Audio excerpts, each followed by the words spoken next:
Olá, amigos. Aqui é o Isaías Costa e essa é a leitura comentada da obra A Arte da Prudência, de Baltasar Gracian. Esse é o nosso encontro de número 62 e vamos ver dos aforismos 245 até o 248. Nesse vídeo, pessoal, nós vamos falar sobre alguns temas bem interessantes. Um deles é algo que eu adoro falar, que é sobre o ócio.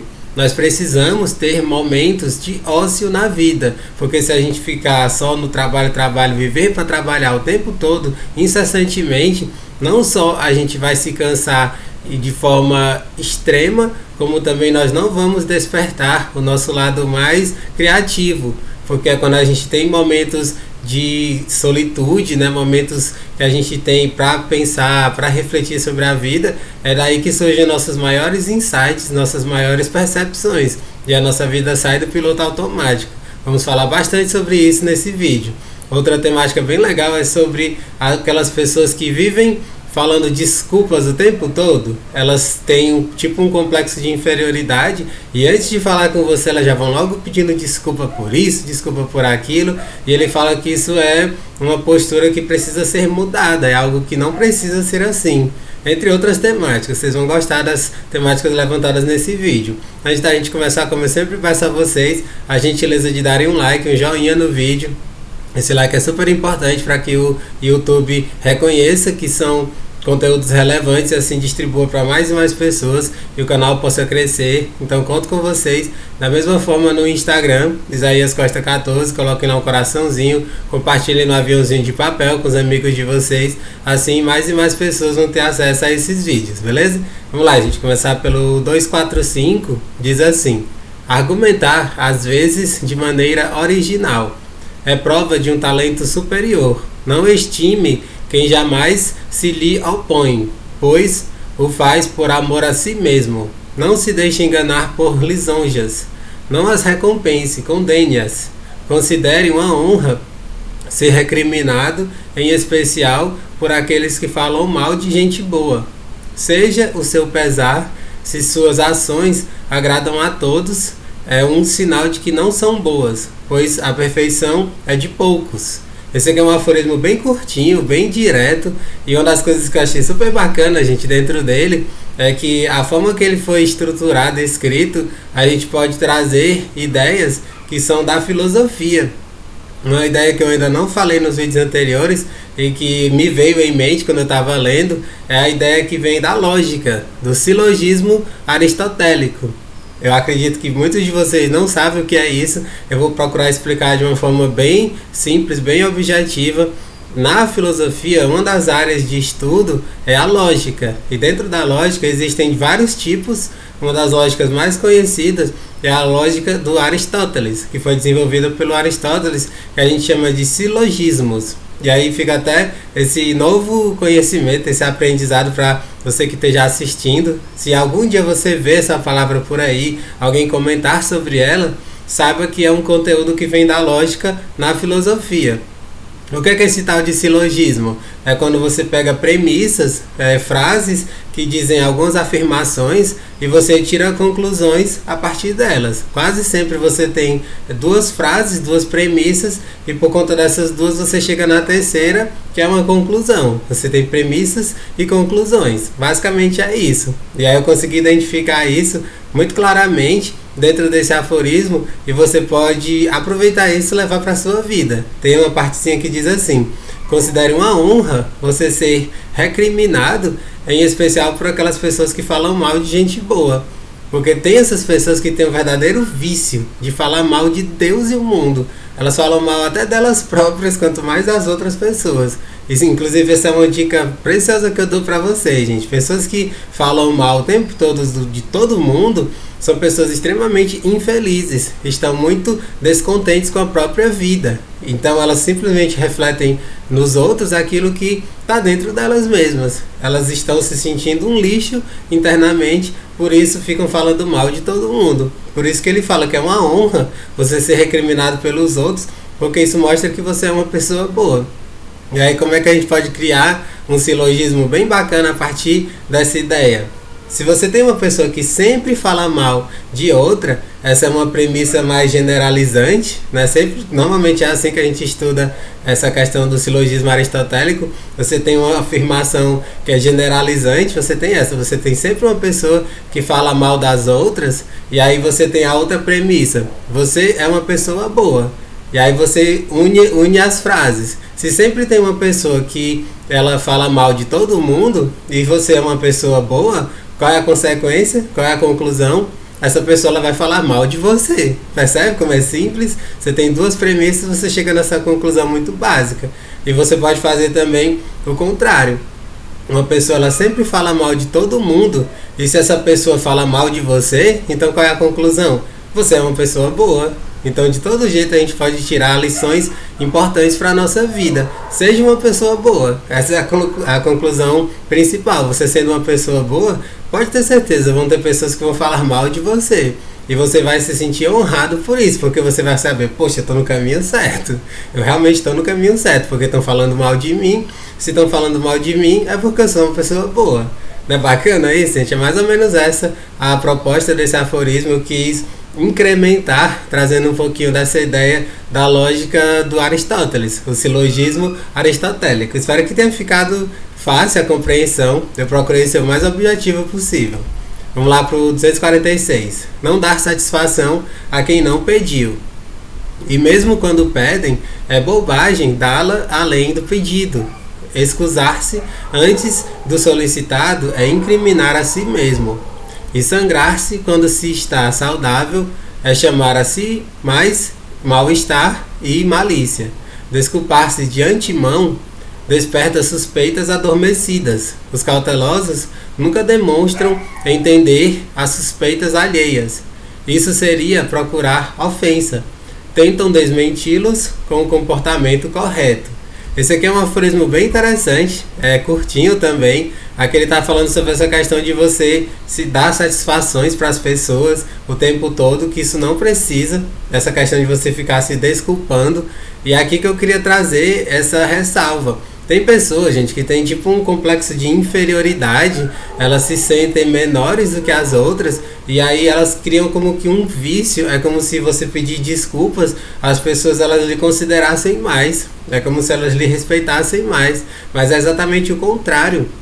Olha só, gente, a própria palavra desculpa por si só, ela já tem um peso na sua palavra, na sua própria constituição. O que significa desculpa? É você retirar uma culpa. E se você não tem culpa de nada, você vai pedir desculpas por quê? Pra quê, afinal de contas, entende?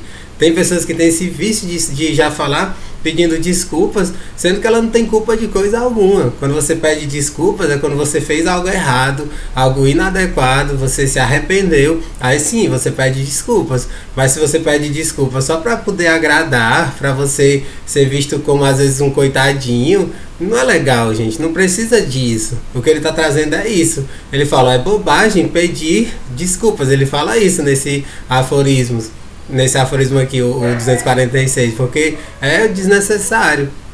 Quando eu estava lendo, eu me lembrei de uma expressão que é super comum, e eu que vim de uma família de interior, as famílias do interior têm demais essa coisa de acolherem, né? Na minha infância, eu vivia indo para casa da minha avó, do meu avô, né? Eles já faleceram, ambos já faleceram.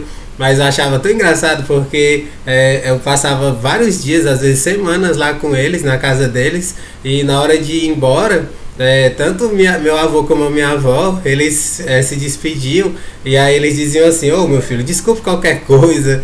É muito comum. Essa expressão é uma expressão que a gente entende, claro. A gente sabe que ela é uma expressão que a pessoa está querendo... Tipo assim, tipo, pedir desculpa mesmo se ela falou alguma coisa indevida, se ela irritou você de algum jeito. Mas assim, é uma coisa que quase sempre é fora do caco você dizer, você não precisa. Porque às vezes mostra só isso, a pessoa às vezes é insegura, ela tem algum complexo de inferioridade.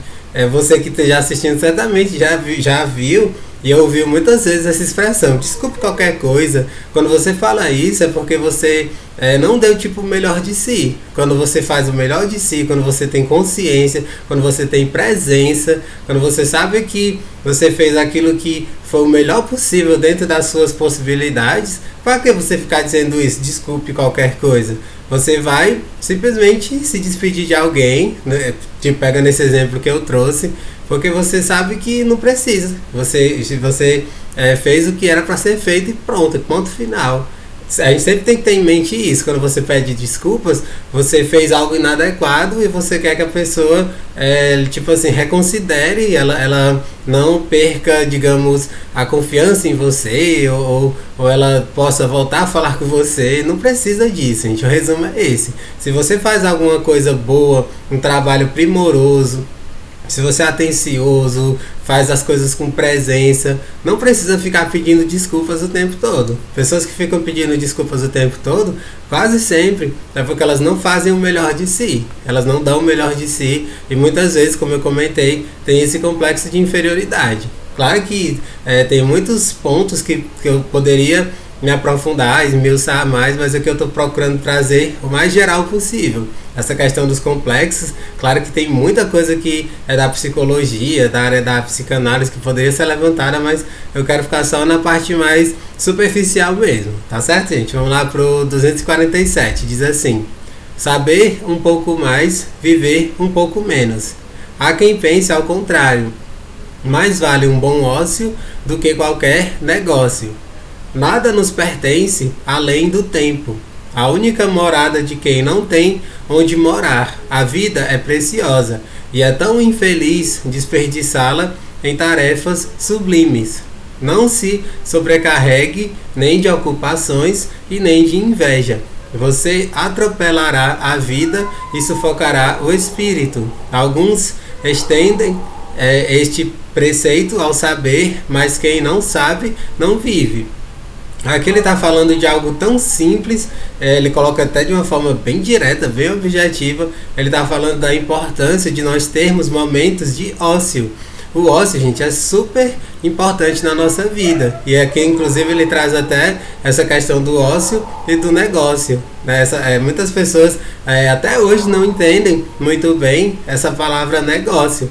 A palavra negócio, ela é como se fosse a negação do ócio. É a junção da palavra não mais ócio, né, que vem do latim otium, né? Você tem o otium e o negotium. É a negação do ócio. O ócio é quando você não está fazendo um trabalho laboral, alguma coisa assim que exerça atividades pesadas, mecânicas, algo que, enfim, que a gente possa considerar como um trabalho mecânico, manual. Isso é o ócio, quando você está fazendo alguma coisa que seria mais do campo do intelecto, da reflexão.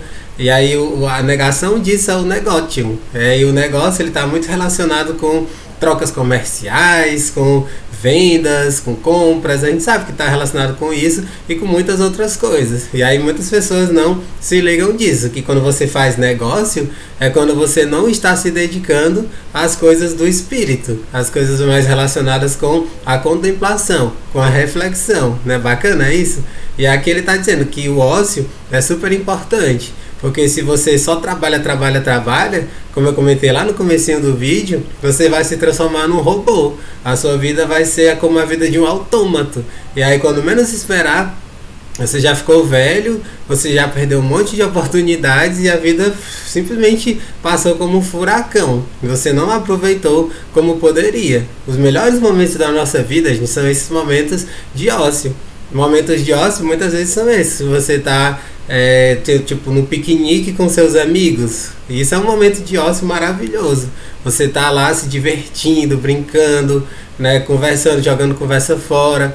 Isso é maravilhoso, todos nós precisamos disso. E claro, também momentos individuais. Esse ócio também pressupõe que você tenha momentos de solitude, momentos de você com você mesmo. Seja uma leitura para desopilar, seja ouvir música, enfim, seja ficar na beira do mar observando as pessoas ou tomar um banho de mar, tudo isso é maravilhoso. Precisamos disso. Se a gente não buscar isso, a nossa vida vira essa vida robótica. Não queira para si uma vida robótica. E além disso, um outro ponto também que é importante, que a gente pode considerar também dentro dessa parte do ócio, é você ter momentos para cuidar do seu corpo, para fazer uma yoga, para fazer alguma atividade física, né, uma corrida, um esporte, alguma coisa assim que desopile e você trabalhe também a questão dos movimentos, porque tipo assim, quando as pessoas que trabalham para isso, a questão dos esportes é diferente, aí é um outro lado. Mas a gente sabe que a maioria das pessoas, quando estão fazendo alguma atividade física, é mais mesmo por hobby, por diversão, para cuidar do corpo. Precisamos ter momentos para isso também. E isso também pode ser encaixado dentro do ócio. Percebe como o ócio é algo bem mais amplo do que simplesmente não fazer nada? Tem muitas pessoas que têm essa ideia meio torta e a gente precisa cortar de vez essa ideia errônea de que ócio significa não fazer nada. Não é isso. Ócio é quando você não está fazendo algo que seja laboral, algo que seja para o trabalho, para a sua fonte de renda. Quando aquilo que não seja isso, ou seja, que é o negócio, a negação do ócio, o que não seja isso, a gente pode considerar ócio. Tudo aquilo que eu comentei e outras coisas mais, tipo momentos de oração, você participar de um grupo de igreja, tudo isso está dentro das coisas do ócio, coisas que todos nós precisamos e que fazem parte da nossa vida e nos ajudam a ter uma vida muito melhor, muito mais equilibrada e, como eu comentei, nos ajudam a ter grandes insights, novas percepções, novos aprendizados, conexões com as pessoas. Tudo isso a gente tem a partir do ócio. Não queira se transformar num robô, num autômato que só vive para trabalhar, porque você vai ver a vida passar como um foguete, como um furacão, e você pode se arrepender de muitas coisas. Claro que pode dar pano pra manga falar sobre isso, mas aqui eu quis trazer os pontos mais diretos, mais objetivos. Vamos lá pro 248 para a gente concluir esse vídeo de hoje. Diz assim: não ficar obcecado pelo último. A impermanência sempre está nos extremos, e há homens que só creem na última coisa que ouviram. Os seus sentidos e vontades são feitos de cera. O último imprime a sua marca, apagando todas as demais. Nunca podemos tê-los como ganhos, pois facilmente são perdidos. Cada um os tinge de sua cor. São maus confidentes, crianças que nunca crescem, variando nos juízos e nos afetos. Estão sempre flutuando, com a vontade e os sendo coxos, perdendo para lá ou para cá. Aqui ele está falando, gente, sobre algo que acontece demais. Inclusive todos nós, eu acredito que 100% das pessoas já vivenciou algo desse tipo, dessa natureza, que é você ficar esperando que venha uma melhor oportunidade, que venha assim a melhor das oportunidades para você, e ela simplesmente não vem. Você esperou tanto que você perdeu. E aqui, gente, eu faço questão de comentar algo que eu aprendi não tem tanto tempo, acho que tem uns 4 anos mais ou menos. Eu aprendi isso ouvindo as palestras do professor Mário Sérgio Cortella e eu achei interessantíssimo.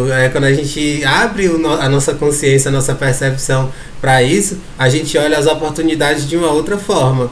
Ele estava falando sobre a origem da palavra oportunidade.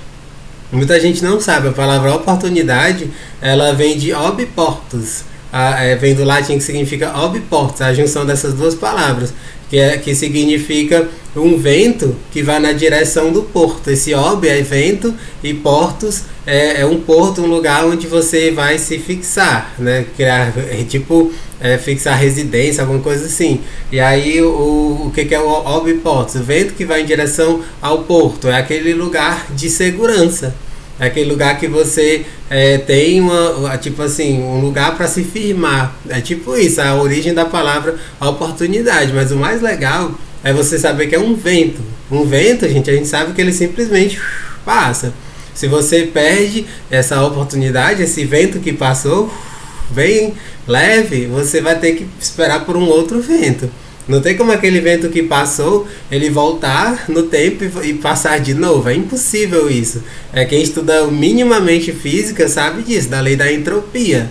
Pela entropia tem uma série de coisas que são impossíveis de você voltar no estado original. Um vento que passou num local, é impossível ele voltar aquele mesmo vento e passar por lá de novo. Percebe como é interessante? Depois que eu escutei essa percepção diferente, mais voltada para a etimologia da palavra oportunidade, muita coisa mudou para mim. É tipo um senso de urgência maior, porque você sabe que aquela oportunidade nunca mais você vai ter. Então, se você está vendo uma boa oportunidade na sua frente, não perca, agarre.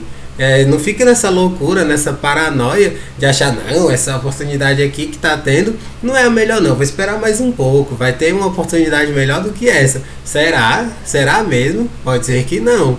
Essa é a grande reflexão que o Baltazar Gracian está nos trazendo. A gente precisa ter um certo senso de urgência. Você tem oportunidades o tempo todo na sua vida. Se você não agarrar aquela oportunidade que é boa para você, que você sabe que ela pode ser grandiosa, muitas vezes a gente não faz isso por medo mesmo. O nosso medo nos domina e a gente fica procrastinando. Essa questão de ficar esperando demais por oportunidades tem muito a ver com a procrastinação, deixar as coisas para depois, e aí a gente vai perdendo. Esse vento que leva lá para o porto, ele vai passando, você vai ter que esperar outros ventos e outros ventos e outros ventos. Até quando você vai ficar esperando por um monte de ventos que vão lhe levar para o porto? Essa é a questão da oportunidade vinda a partir da etimologia. Não é bacana, gente? Então, fica essa reflexão. Quando a gente perceber boas oportunidades, vamos agarrar essas oportunidades, porque uma oportunidade perdida, ela nunca volta. Falando isso, até me lembrei da frase que eu comentei num dos vídeos bem recentes aqui do canal, um provérbio chinês que falava das 3 coisas que nunca voltam: uma flecha que você lança, uma palavra que você diz e uma oportunidade que você perde. No outro vídeo eu comentei sobre a palavra que você diz nunca volta, a oportunidade que você perde, ela nunca volta também, porque foi um vento que passou. Devemos agarrar quando a gente sabe que é alguma coisa muito boa para nós e que a gente possa crescer com aquela oportunidade. Beleza? Espero que vocês tenham gostado das reflexões desse vídeo. Como sempre, muito amplas, muito interessantes, bem profundas as reflexões. Não deixem de dar um like, um joinha no vídeo, compartilhar com os amigos de vocês, se inscreverem no canal quem ainda não é inscrito e continuar acompanhando os próximos vídeos. Um grande abraço e até o nosso próximo encontro.